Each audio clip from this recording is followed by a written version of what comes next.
ay nasa chapter 20. We are ano na po, halfway, no, sa ating pong Exodus chapter 20.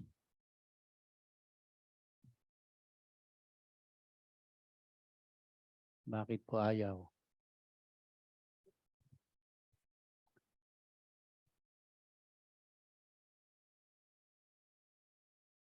Dali lang po. Yan.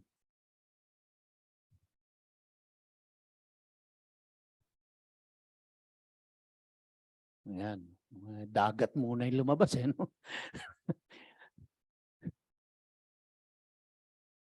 Okay. So tayo po ay sandaling manalangin. Aming Ama at aming Diyos, aming Panginoon, salamat po at muli po kaming binigyan ng pagkakataon sa umagang ito upang muli kaming makapag-aral ng iyong salita sa lumang tipan, sa aklat ng Exodus. Tulungan mo po kami, Ama, sa umagang ito na maunawaan namin ang aming pong tatalakayin. Buksan mo ang aming mga kaisipan, bigyan mo kami ng kaliwanagan. Tulungan mo ang iyong lingkod na tagapaghatid at maging ang aking mga kapatiran na tagapakinig sa umagang ito.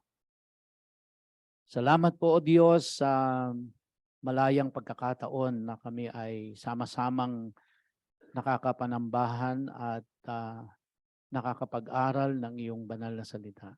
Gabayan mo po kaming lahat at sa iyo ang papuri at pasasalamat sa pangalan ni Yeshua.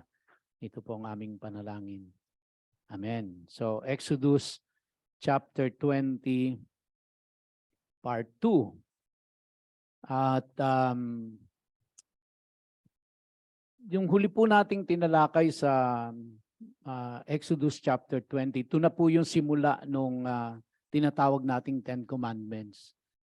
And if you still remember, nalaman po natin in our last study of Exodus chapter 20 na ito po palang 10 Commandments ay hindi nakasulat sa Bible.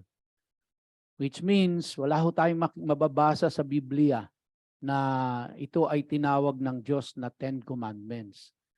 Sa madalit salita, ito pong title na 10 Commandments na matagal nating alam ay hindi po pala ito nakasulat sa Bible, no? At there is no such title in the Bible as the 10 Commandments. So ito po ay likha, gawa ng tao ito. Ba't mahalaga nating talakayin ito? Sapagkat ito pong 10 Commandments na ito na tinatawag natin, ito po ang foundation ng lahat ng commandments ng Diyos. Yung pong 613 commandments ng Diyos na ibinigay kay Moses sa Mount Sinai, ang foundation po nun ay yung tinatawag nating 10 Commandments. And even yung word na commandments po ay hindi rin natin makikita sa chapter 20 or sa Bible o in this particular chapter. Hindi rin ho siya tinawag na commandments. Actually, ang tawag ho sa kanya ay mitzvah in Hebrew. And the word mitzvah is not commandments, but rather ang mitzvah in Hebrew ay ruling ang tawag po. So nalaman din natin in our last study na yung pong ginamit dito ay hindi commandments kundi ang tawag po ay words. At ang ito po ay ang in Hebrew ito ay dabar. So kaya yung pong 10 commandments na ito ay likha ng tao, imbento ng tao. Tinawag lang ng tao kasi binilang nila ng 10. And nagkaroon pa rin ho ng discrepancy ito dahil nung bilangin natin ay hindi naman talaga mali yung pagkabilang. Kasi sa original Bible, sinimulan ito dun sa verse 1. Samantalang yung pangkaraniwang alam nating Ten Commandments ay sinimulan sa verse 2. Hindi isinama yung verse 1 as Ten Commandments. Oh, so bakit ho ba nagkaganoon? Ano ba ang mga nangyari dito sa kasaysayan? Kasi po nung panahon ng mga Hudyo, bago po magkaroon ng Babylonian exile, bago pa sila magapi ng Babylon at sila ay dalhin doon sa Babylon, ay urong-sulong na rin ho ang mga Hudyo kung itong verse 1 na ito ay isasama doon sa tinatawag na Ten Commandments or hindi.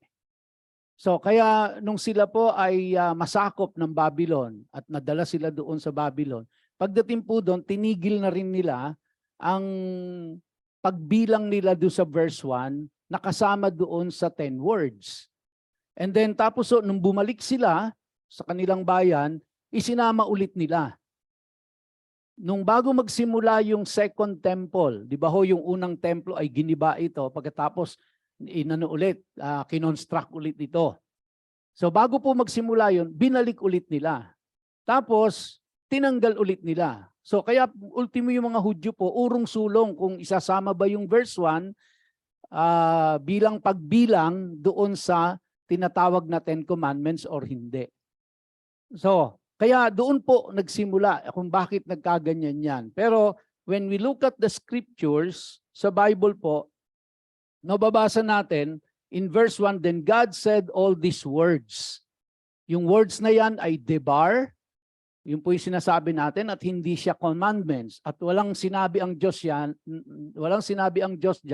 na siya yung 10 commandments. So kaya ang nag-label lang ng 10 commandments niyan ay tao. Hindi po ang Biblia, hindi ang Diyos. So hindi niya tinawag, sa madalit salita po, hindi tinawag ng Diyos yan ng 10 commandments. Okay? Now, of course, last time, kung natatandaan niyo po, tinanong ko kayo, ito bang 10 commandments na ito na alam natin ay valid lahat? Sabi natin, yes, valid lahat yan. Pero next Sunday po ay tatalakayin natin ang isang paksa na kung saan ay hindi natin binibigyan ng pansin ng maraming Kristiyano yung tatalakayin po natin sa next week. Pero siya ay nakapaloob sa 10 Commandments. So, kaya meron pong anong bang tawag natin doon? Sinasabi nating valid yung 10 Commandments, pero meron tayong hindi ginagawa. No? Doon sa 10 Commandments na yon. At yan po yung tatalakayin natin next Sunday. Hindi po ngayon. So, ang unang commandment talaga sa sa original Hebrew manuscript ay ito pong verse 2. I am Adonai your God who brought you out of the land of Egypt, out of the abode of slavery. So, kaya nung ipinatawag ng Diyos si Moses doon po sa Mount Sinai at inilahad na sa kanya ang mga ambatas na susundin nila, dito po ito ang simula ng Diyos. I am Adonai your God who brought you out of the land of Egypt, out of the abode of slavery. So, yan po yung original first commandment. Hindi po yung verse 3. You are to have no other gods before me. So, pero makikita ho natin sa mga simbahan, makikita natin na ang first commandment ay yung verse 3. Di ba? Yun ang makikita natin eh. Yun doon sinimulan. Tinanggal yung 1 and 2. Tinanggal nila yon. Pero originally, kasama po yan. Mahalaga ba yon na bigyan natin ng pansin? Of course, sabi ko nga po, itong tinatawag nating 10 Commandments, ito yung pinaka-foundation ng lahat ng commandments, even yung lahat po ng ibinigay na utos sa New Testament. Sa madalit salita, hindi natin pwedeng baliwalain ito dahil ito po ang foundation ng lahat. Whether yung pong 613 commandments na ibinigay ng Diyos kay Moses at yung pong mga nakasulat pa sa New Testament. Ang foundation ho niyan ay itong tinatawag nating 10 Commandments. At yung 10 Commandments na tinatawag natin ay sinimulan doon sa verse 2. I am Adonai your God. Okay? Bakit mahalaga ito? By the way, ang mga Hudyo po noong mga time na yan, wala silang konsepto na iisa lang ang Diyos. Ang konsepto ng mga Hebrews noong mga time na ito ay maraming Diyos. Maraming Diyos, iba-iba. At ang mga Diyos na ito ay may kanya-kanyang pangalan. At ang paniwala po nila, kapag kaalam mo ang pangalan ng Diyos at siya ay tatawagin mo sa pangalan niya, pwede mo na siyang, kumbaga po, quote-unquote, utusan kung ano ang gusto mo. Kaya para sa kanila po ay mahalaga na alam nila yung pangalan ng kanilang Diyos. Okay?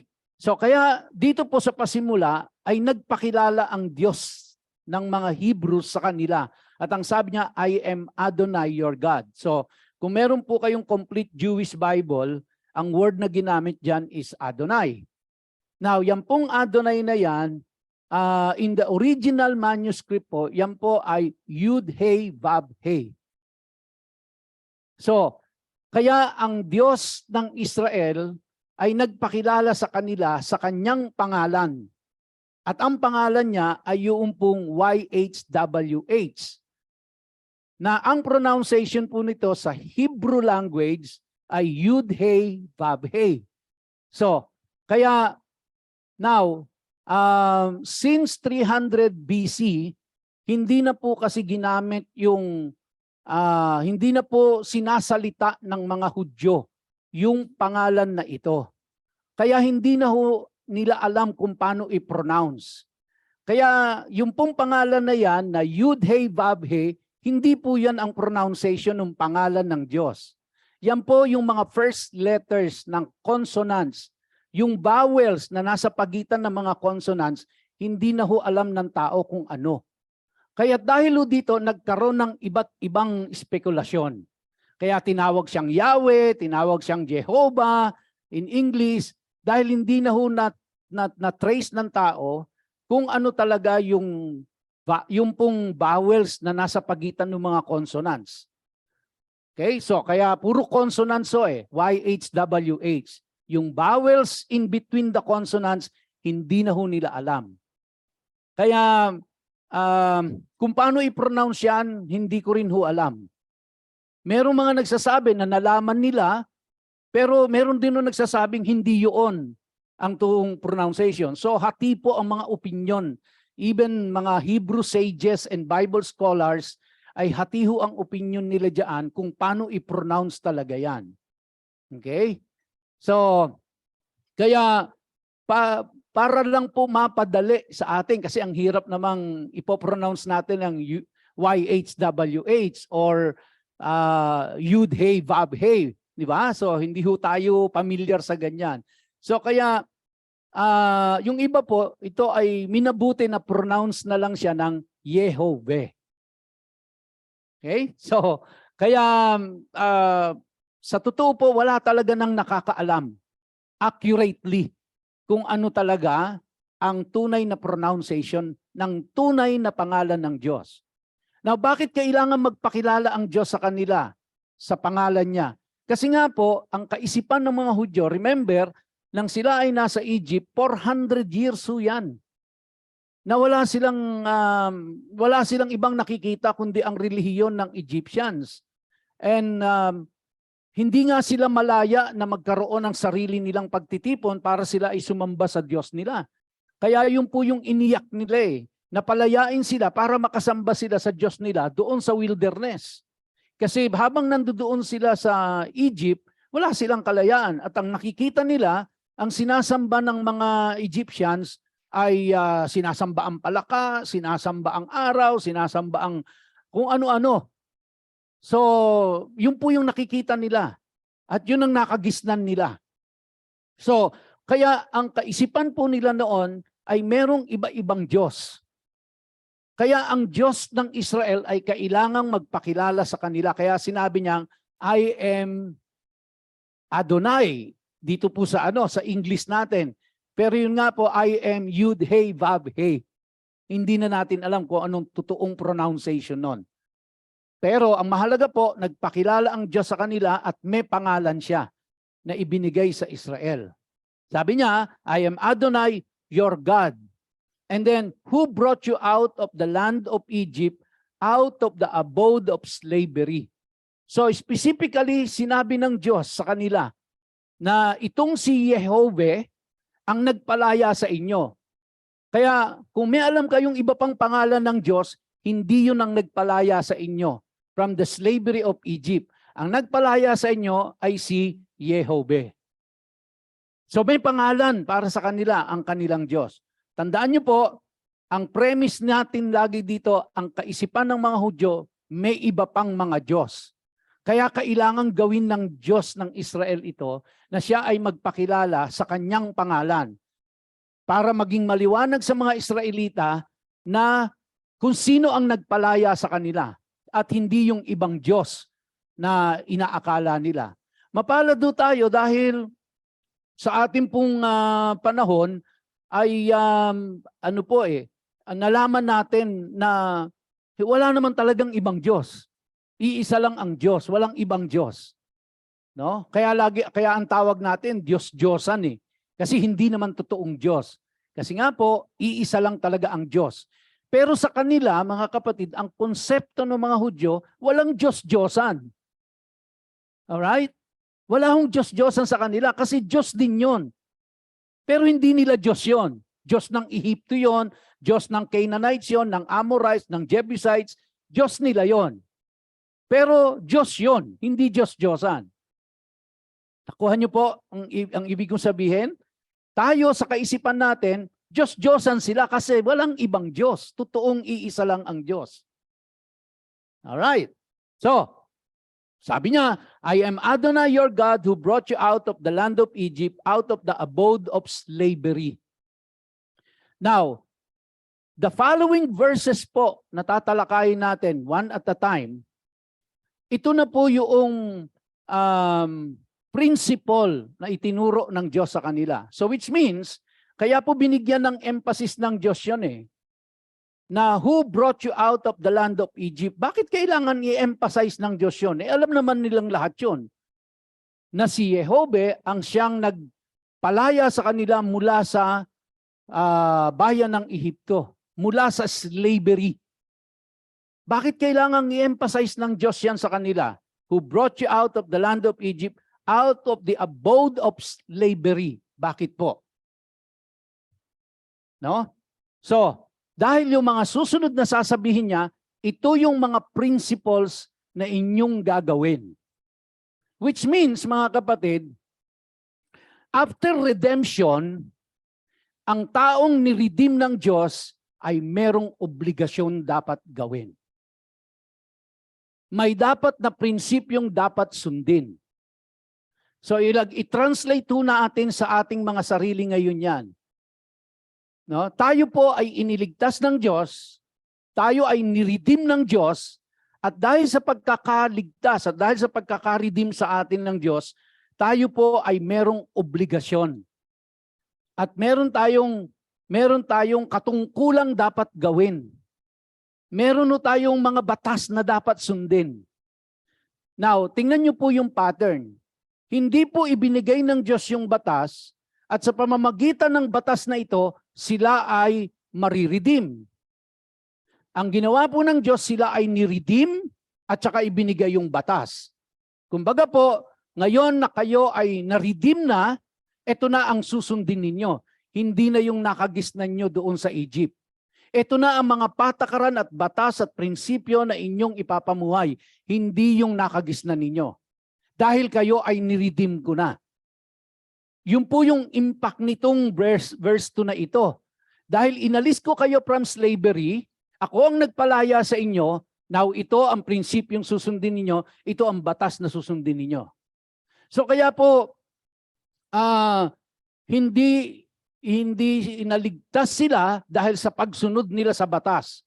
Kundi nung sila ay niligtas ng Diyos, may mga batas na silang dapat sundin. In the same manner po, mga kapatid tayo, hindi tayo naligtas sa pagsunod sa batas. Kundi nung tayo iniligtas ng Diyos, may mga batas na tayo ng Diyos na susundin natin at prinsipyo ng Diyos na ipapamuhay natin at yun ang obligasyon natin bilang mga ligtas na tao. So kaya hindi po tayo pwedeng mamuhay ng happy-go-lucky dahil tayo ay redeemed na. Kundi dahil tayo ay redeemed na, may obligasyon na tayo sa Diyos na sundin ang prinsipyo niya, sundin ang iniuutos niya. Kaya mahalaga na malaman natin kung ano ang mga prinsipyo ng Diyos, ano ang mga batas ng Diyos. At yun ay malalaman ho natin kung pag-aaralan natin ang Torah. Kasi yun ang batas ng Diyos, yun ang prinsipyo ng Diyos. At pag tiningnan natin sa New Testament, yun ang itinuro ni Kristo, yun ang itinuro ni Pablo. At yun ang nilalaman ng mga letters ng mga apostles. Yung pong Torah.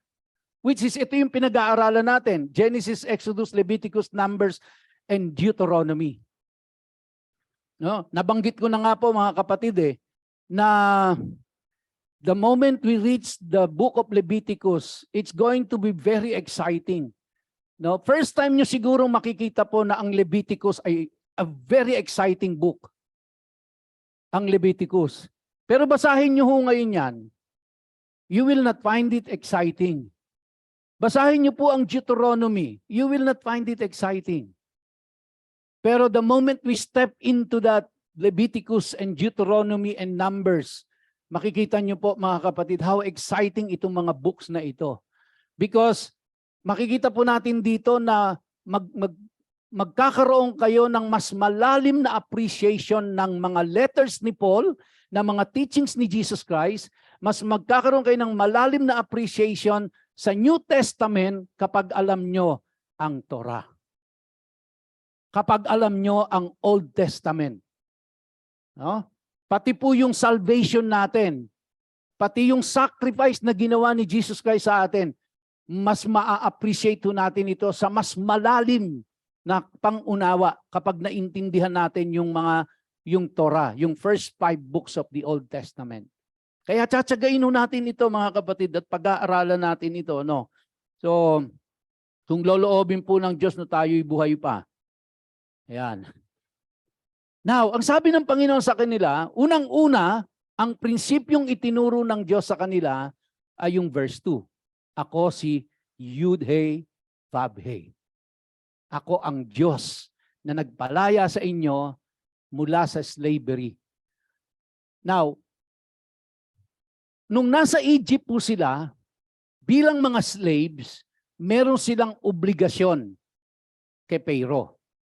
Sundin kung ano ang gusto ni Pharaoh, gawin kung ano ipinagagawa sa kanila, at mamuhay sila sa ilalim ng kapangyarihan ni Pharaoh.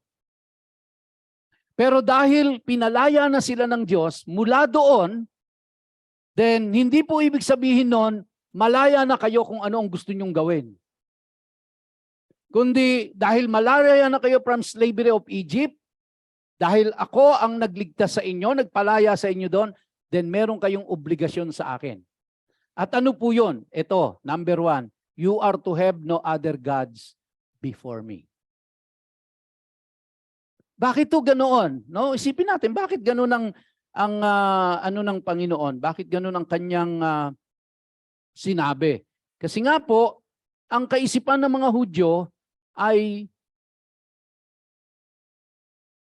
merong ibang Diyos. So dahil pinalaya ko kayo from slavery of Egypt, ni-redeem ko kayo, wala na kayong ibang dapat na Diyos kundi ako lang. Now siguro isip ho natin mga kapatid, ngayon sa panahon natin, wala naman kaming ibang Diyos kundi ikaw lang.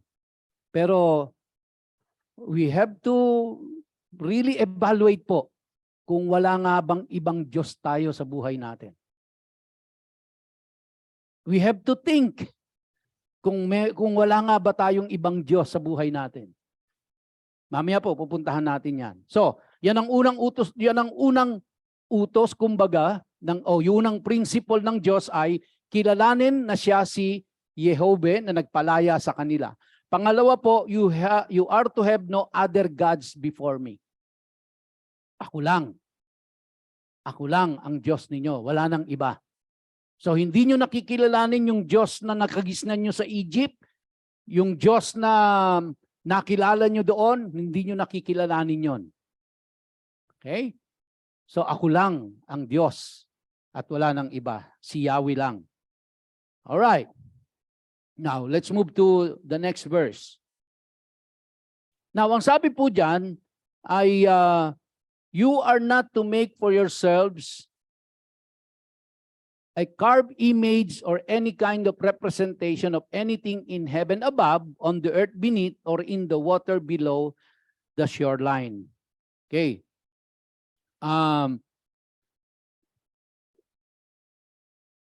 You are not to make for yourselves a carved image. Very clear naman ho sa atin, ano? Hindi sila pwedeng gumawa, no, ng inukit.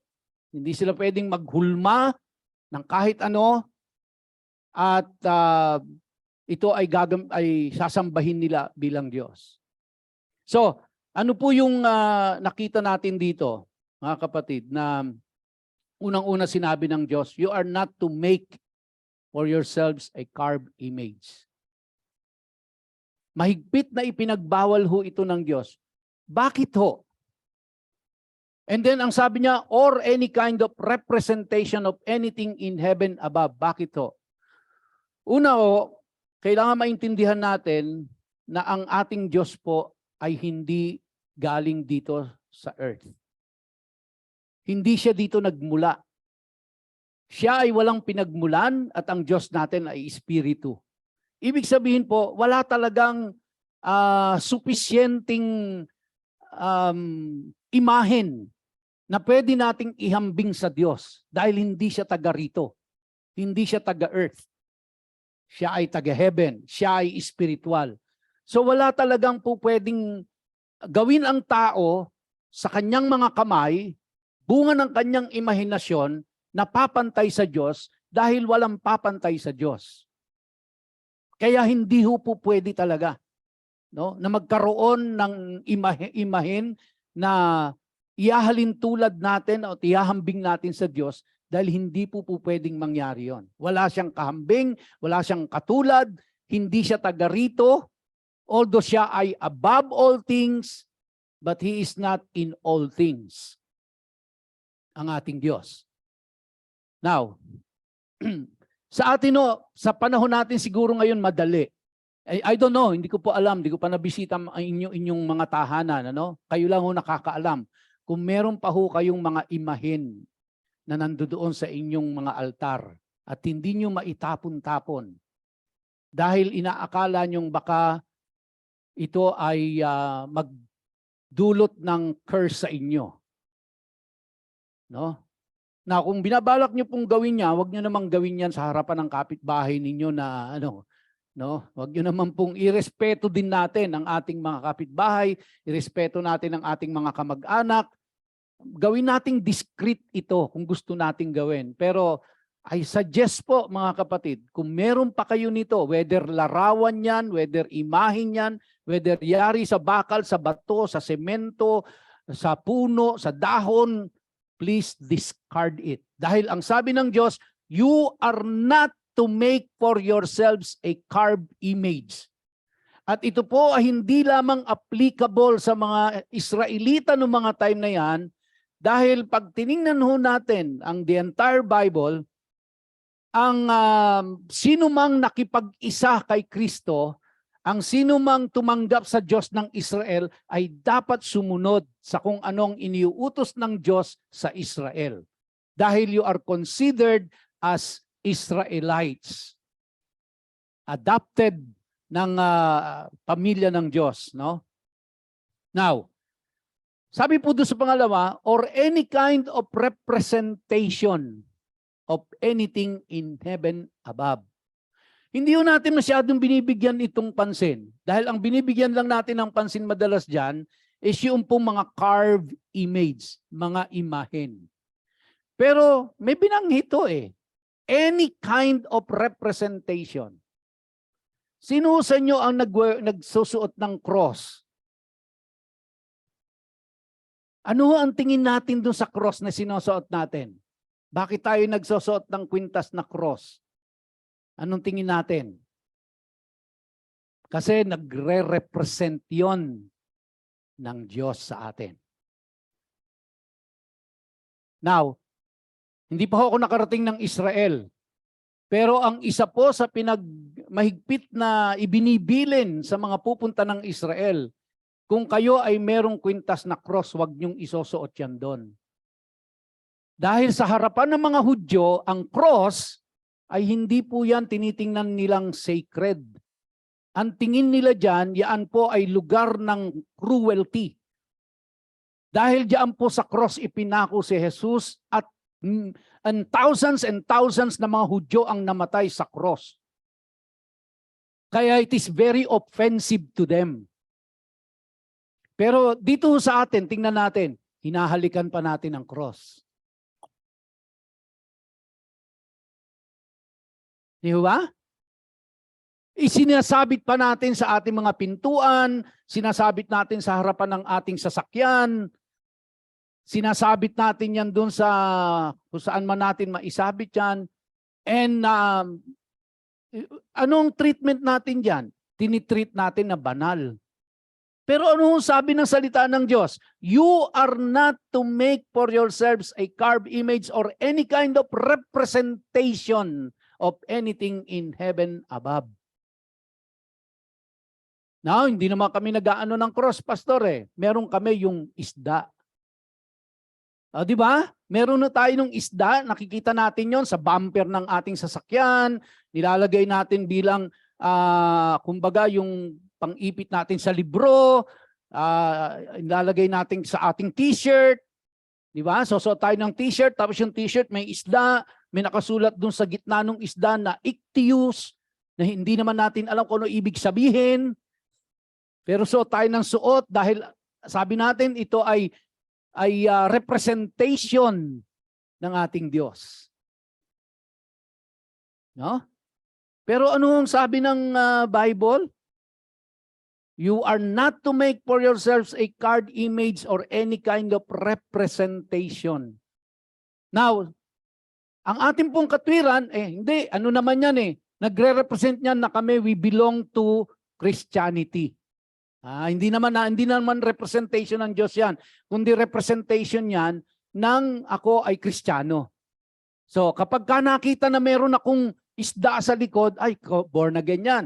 Nakita yung aking kotse na merong isda dun sa likuran, siguro born again yung mga nagmamaneho niyan. Di ba? Nag-identify ho tayo. Now, napaisip po ako dito When I read ito pong Exodus chapter 20, napaisip po ako dito sa logo natin. Now, tingnan niyo po yung logo natin. Yung logo po natin may cross. Ano nire-represent nun? Cruelty. Bira. Hindi po Ano nire-represent nun? Nire-represent si Jesus Christ. Hindi ba? Nakalimutan nun natin, mga kapatid, si Jesus Christ ay Diyos. Na ang bilin sa atin sa Biblia ay wag natin tayong gagawa ng any representation ng Diyos. Tingnan niyo po yung logo natin. Yung logo natin, meron pong nakaganoon. Saan ba yun? Ito. Ayan po yung cross Ano nire-represent niyan? Cruelty. Kayo talaga, galing ninyo. Ito pong red na ito, ano nire-represent niyan? Itong red na yan. Yan po ay Holy Spirit. Hindi ba si Jesus Christ ay Diyos? Ang Holy Spirit ay Diyos. Ginawa natin ng representation, so the very logo na ginagamit po natin violates Exodus chapter 20 verse 4.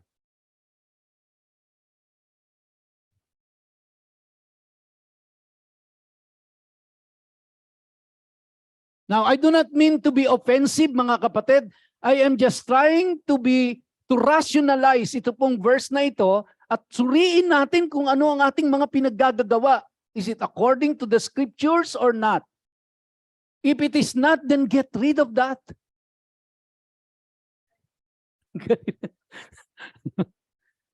Pag tinanggal ko yan bukas na bukas, wala na akong lisensya.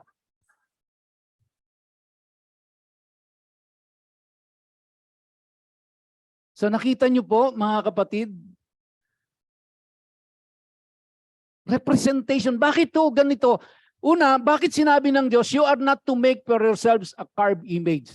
Sapagkat alam ng Diyos ang nature ng tao. Alam niyo po ba, nung panahon nila, ito pong commandment ng Diyos na ito na tinatawag natin, ay hindi nila alam kung paano susundin yan.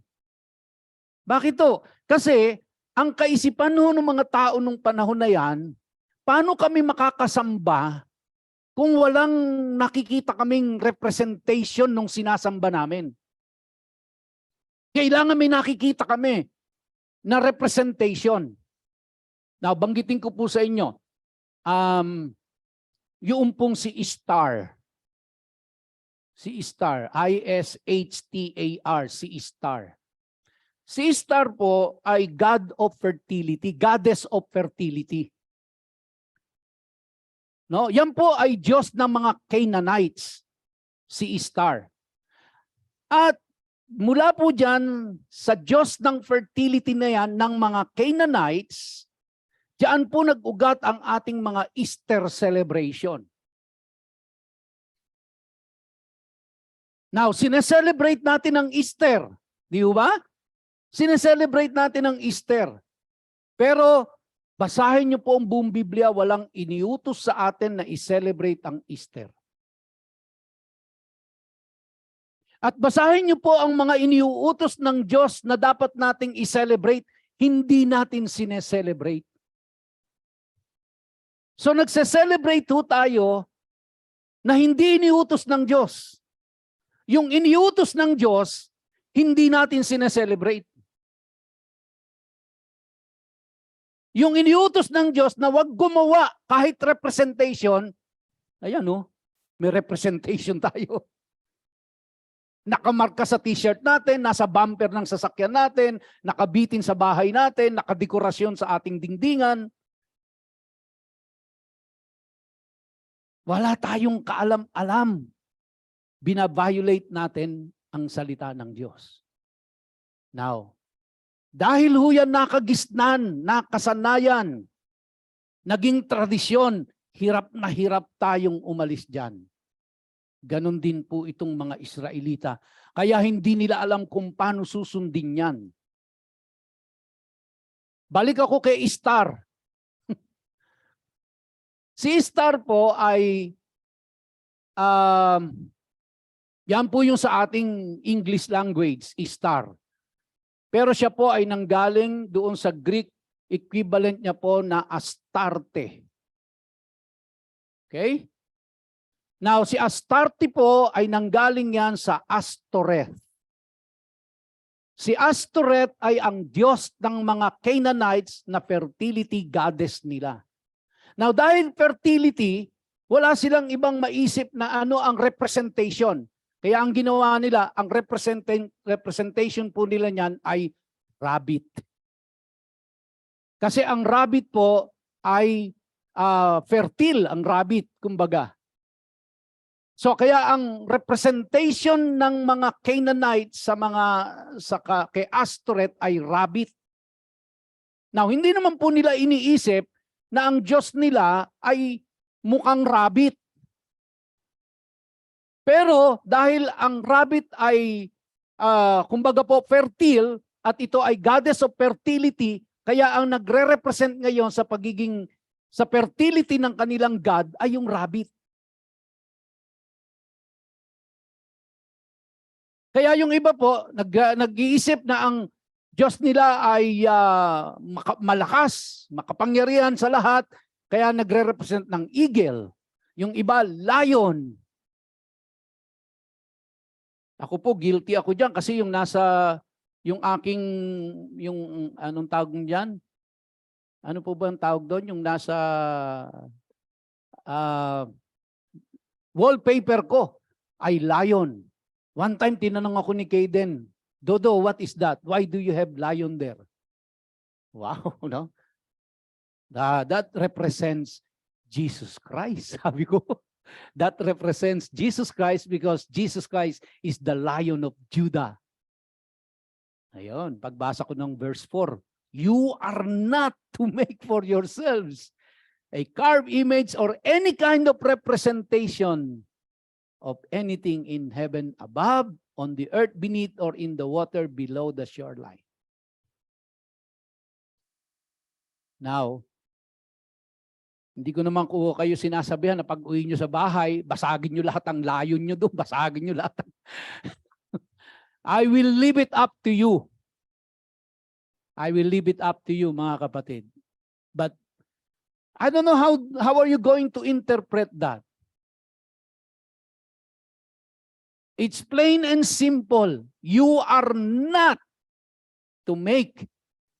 Kasi the moment na kumuha tayo ng cross, isinabit natin yan sa ating pintuan. Now, titiyakin ko sa inyo, without you even knowing it, tinitreat nyo ng sacred yan. Because nagre-represent na kasi siya ng Diyos. Tama? Kasi ang tingin natin dyan, nagre-represent na yan ng Diyos. So kaya medyo sacred na ang dating sa atin. January 9. Ano po ang meron ng January 9? Ha? Tingnan niyo po ang ginagawa ng tao. Di ba? Meron pong ribultong nakahiga, nakalitaw ang paa, pinapahid ang mga panyo doon. What do you call that? Maaring hindi ho natin ginagawa yan, mga kapatid. Pero madalas na ho natin narinig ito sa mga pastor natin. Huwag nating jodyosin ang trabaho natin. Huwag nating jodyosin ang negosyo natin. Huwag nating jodyosin ang karir natin. Huwag nating jodyosin ang bahay natin kahit na gaano kaganda yan. Di ho ba? Pero hindi ho natin namamalayan yan. Mas binibigyan natin ng priority ang trabaho natin, ang negosyo natin, ang karir natin, ang ambisyon natin. Pag nalagay na tayo sa sitwasyon na pamimiliin tayo pagsamba sa Diyos o pagtatrabaho, pagninegosyo, ano ho ang pinipili natin?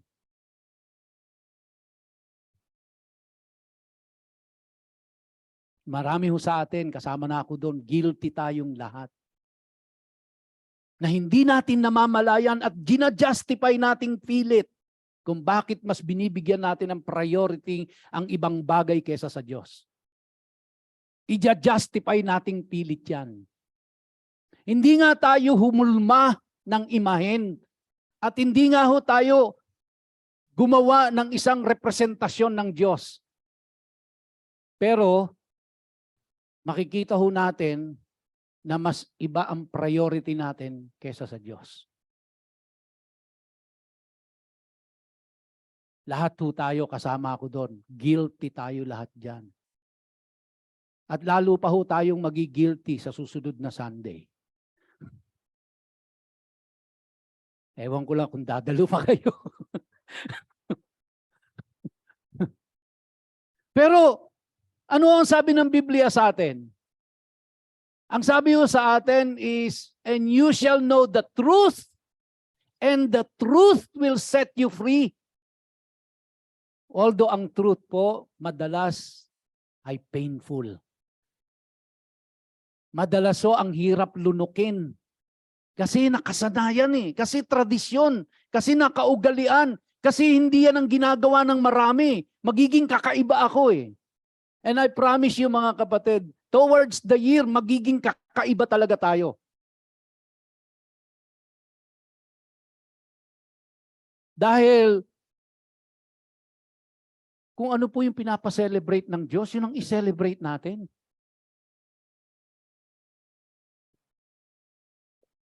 Turo niyo po sa akin kung saan sa Biblia na pinase-celebrate ang Christmas. Wala. Pero ba't natin sineselebrate? Now, turo niyo sa akin sa Biblia na pinapa-celebrate po ang Shavuot, ang Pentecost. Nakasulat. Pero sineselebrate ba natin? Hindi. Pero inutos ng Diyos yun. Ba't hindi yun ang ginagawa natin? Bakit hindi yung iniutos ng Diyos ang ginagawa natin at yung hindi niya iniutos, yun yung ginagawa natin? Na may mali ba kung i-celebrate yung Christmas? Tingin ko po, wala. Pero ang problema, yung pinapa-celebrate, hindi natin ginagawa. Yun ang mali. Turo niyo po sa akin sa Biblia kung saan pinapa-celebrate ang birthday. Wala. Pero kada birthday, katakot-takot na happy birthday ang makikita mo dun sa Facebook. Hindi ho ba? May masama ba doon? Sa tingin ko po, sa aking pagsusuri, wala. Pero, bakit po yung Pentecost o bakit po yung Passover? Bakit po yung Feast of Unleavened Bread na pinapa-celebrate, hindi natin sineselebrate? So hindi natin sinusunod talaga kung ano ang nasa Biblia. Now, sabi po sa verse 5, you are not to bow down to them or serve them. Maaring hindi ho tayo guilty, hindi tayo nagbabow down sa carved image. Maaring wala ho tayong representation of God in our house at ito ay sinasamba natin. Pero, sino ho ang priority natin? Doon tayo nagbabow down. Doon ho tayo nagbabow down. Di ba? Pag pinapili na tayo, laki ng kikitain ko pag araw ng linggo eh. Overtime yun. May nagsabi doon, overtime. 137% yata yun. Or sa negosyo. Ang kadil ko, Sunday kami magko-close ng deal eh. Sayang naman to, 400,000, 500,000 itong mawawala sa akin pag hindi ako pumunta ng Sunday. Lord, sa next Sunday na lang ako ha.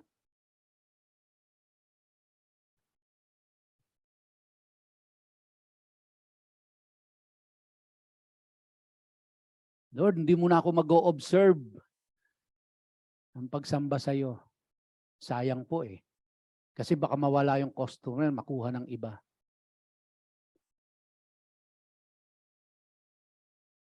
Now, lagi ko pong sinasabi ito sa inyo, if it is within your control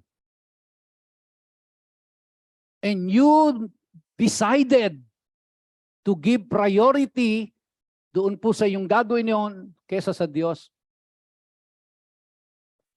then you are guilty. Pero if it is beyond your control, no, alam ng Diyos yon na hindi mo kontrolado. Pero kung alam mo sa sarili mo, like for example po, bigyan ko lang ko kayo ng example.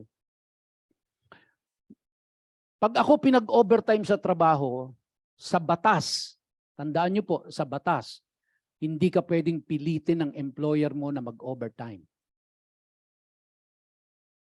At hindi ka pwedeng i-terminate dahil hindi ka nag-overtime. Bawal ho sa batas yan. Dahil ang overtime ay desisyon ng taong pinag-o-overtime. Kasi beyond na yan sa kanyang regular working time. Kaya option niya na kung siya ay mag-o-overtime or hindi. Which means, pag pinag-usapan na natin ang overtime work, it is within your control. Ngayon, sinabi sa'yo ng boss mo mag-overtime ka, Sunday. Alam mong may service, alam mong worship ka kay Lord ng Sunday. At pinili mo mag-overtime, then ibig sabihin mas prioritize mo yung trabaho mo kaysa sa Diyos. You bow down to that idol. Pero kung beyond your control, sa tingin ko lang po, naintindihan ng Diyos yun. Hindi mo kontrolado eh. Wala sa iyo ang control eh. Di ba? So, let's think about this. Pag-isipan ho nating mabuti, mga kapatid, kung ano ang ating mga dinidesisyonan sa buhay natin. Basta ito lang po ang masasabi ko. Lagi nating bibigyan ng prioridad ang Diyos. Kaya sabi niya, you shall have no other gods before me. Wala kayong ibang gagawing Diyos kundi ako. Dahil kung naniniwala po tayo sa kapangyarihan at kakayahan ng Diyos, kaya niyang ibalik sa iyo, doble pa, triple pa, kung ano yung pinanghihinayangan mong mawawala sa iyo. Kaya niya hong gawin yon. But you will be tested kung sino talaga ang priority mo. Kasi po, babalik ako doon sa una kong statement. Dahil ni-redeem ka ng Diyos, may obligasyon ka na sa Kanya. Lahat po tayo may obligasyon na sa Kanya. Siya ang nag-redeem sa atin. Imagine niyo po, kung hindi ka ni-redeem ng Diyos, saan ka papunta? Ano ang kapalit nun kung hindi ka ni-redeem ng Diyos? Ha? Alam na ho natin eh, impyerno ang pupuntahan natin at lahat tayo mamamatay. Lahat tayo darating sa punto na yon. Whether malakas ka ngayon, bata ka ngayon, darating ka din doon, tatanda ka. At mamamatay tayong lahat. At yun yung final verdict. Kung hindi ka ni-redeem ng Diyos, kahit na ano pang kasaganahan ng lahat ng tinamasa mo sa lupa, impyerno habang buhay ang iyong dadanasin. Kaya nung ni-redeem tayo ng Diyos, lahat po tayo may obligasyon sa Kanya. At ang obligasyon natin, sumunod sa prinsipyo niya at sumunod sa mga utos niya. Kumbaga po, sa terminolohiya natin, lahat tayo napakalaki ng utang na loob natin sa Diyos. Dahil ang ating pong redemption, 100% work of God. Ang ating redemption, 100% work of God. Kaya kapatid, pasalamat ka, pasalamat tayo. Dahil isa tayo sa ni-redeem ng Diyos. And you will not suffer po yung eternal hell. Kaya lahat tayo may obligasyon. At ang obligasyon natin, sumunod sa prinsipyo niya, sumunod sa utos niya.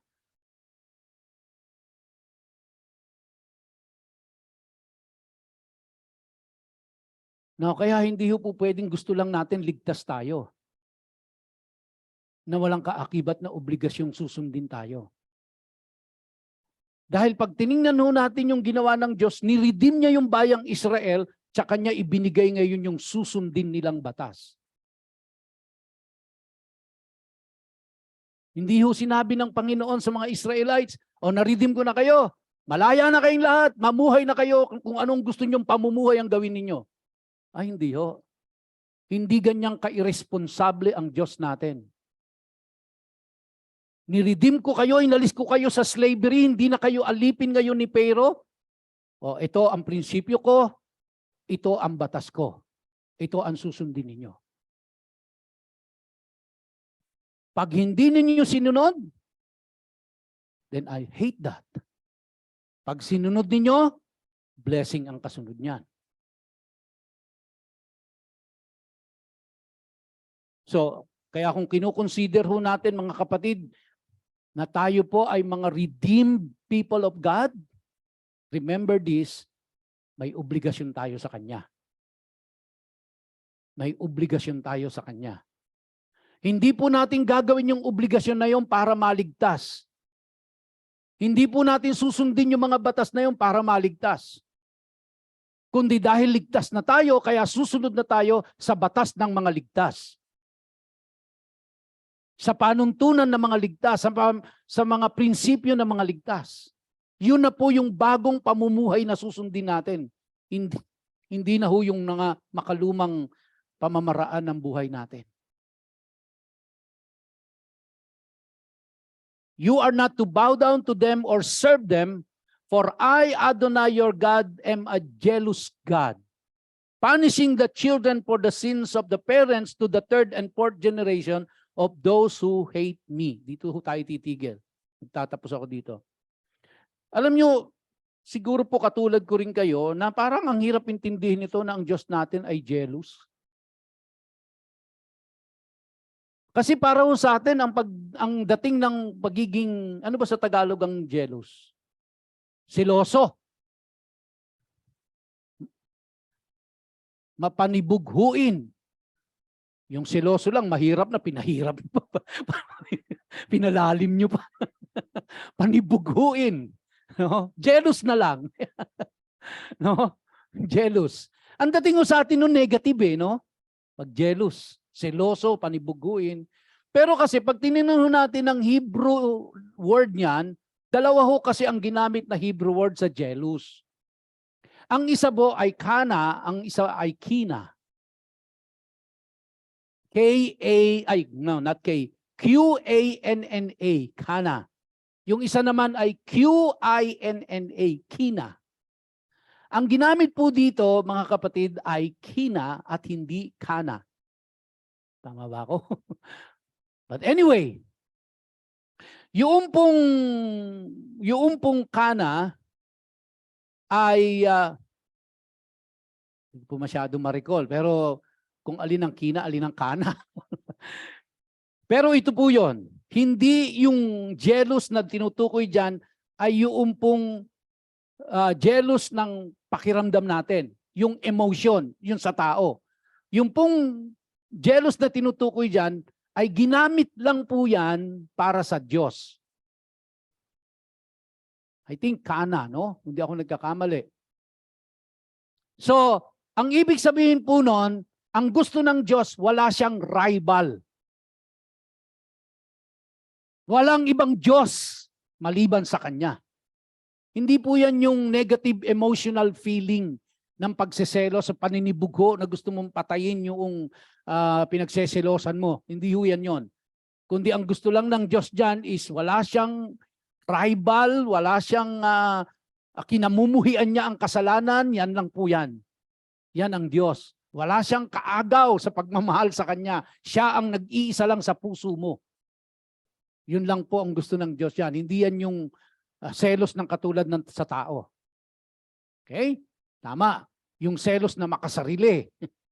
Yan. So, kaya po sabi ng Diyos, I am a jealous God, punishing the children for the sins of the parents to the third and fourth generation of those who hate me. Now, if you don't follow the principle and the commandments of God, para po sa Diyos, you hate Him. Alam niyo po ba yun ang equivalent niyan? Pag hindi ho natin sinusunod ang prinsipyo ng Diyos at ang commandment ng Diyos, ang ibig sabihin sa Diyos niyan, you hate Him. Now, kapag sinusunod mo ang prinsipyo at utos ng Diyos, you love Him. But take note, mga kapatid, hindi po love ang prerequisite for salvation. Marami pong tao, they love God but they are not saved. Something new to you? You read your Bible because the requirement for salvation, the prerequisite for salvation is to trust in God. There are people who love the Lord but they don't trust God. Paano po ibig ko sabihin? Marami pong tao mahal ang Diyos pero ayaw tanggapin si Jesus bilang tagapagligtas. Kaya they express their love in so many forms, in so many ways, but they don't put their trust in Jesus Christ as their Savior. So the requirement or the prerequisite for salvation is trust and not love. So when you trust the Lord, you follow His commands, you follow His principles. And then that is how you express your love and your trust to God. If you don't do that, ang interpretation ho ng Diyos yan, you hate Him. Wow, bigat nun, ano? Now, may nabanggit po dito, punishing the children for the sins of the parents to the third and fourth generation. Now, ito po ay idiomatic expression. Hindi po ibig sabihin niya na talagang pang fourth generation ang tatamaan ng sumpa. Pag ikapip, hindi na. Hindi po ganun yon. It is an idiomatic expression na tuloy-tuloy yan. Yung curse, yung effect ng curse, tuloy-tuloy yan. Bakit third and fourth generation ang binanggit? Kasi po, pag tiningnan natin ang kultura nila, ang kultura ng mga Hudyo, hanggang sa fourth generation, magkakasama po sa isang bahay. Kaya kapag ka ang tatay nagkasala, dahil hanggang ika-fourth generation, magkakasama dun sa tahanan, lahat sila talaga tatamaan. Kaya yan po ay idiomatic expression. Which means, mga kapatid, ang kasalanan ng tatay, tatamaan ang anak, tatamaan ang apo, tatamaan ang lahat ng mahal sa buhay mo. Kaya mahigpit na ipinagbawal ng Diyos talaga yan. No? Na meron tayong maging ibang Diyos maliban sa Kanya. So, kaya para hindi ho tayo mahulog dun sa kasalanan na yon, susundin natin ang prinsipyo niya, susundin natin ang batas niya. At gagawin natin yon. Sa tulong ng Diyos, naniniwala po ako magagawa natin na sumunod sa Kanyang mga utos, sa Kanyang mga kalooban. Tayo tayong lahat at tayo po ay umawit sa ating Panginoon bago po tayo magsara sa panalangin.